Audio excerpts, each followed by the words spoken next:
yan. Ilang takal ang ano ito? Malakas naman kumain yan. Isang takal? Tingnan mo yung paa niya, no? Nakabaluktot. Gusto naman tumayo. Yun, no?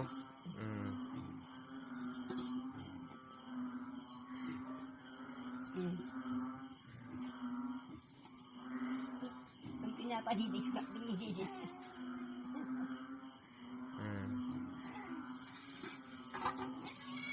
Kanina hindi nakain ganyan-ganyan.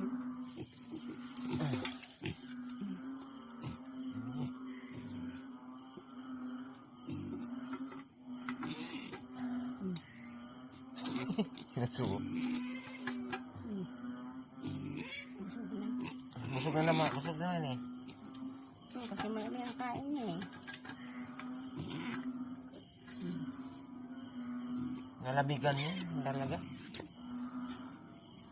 Nalamigan.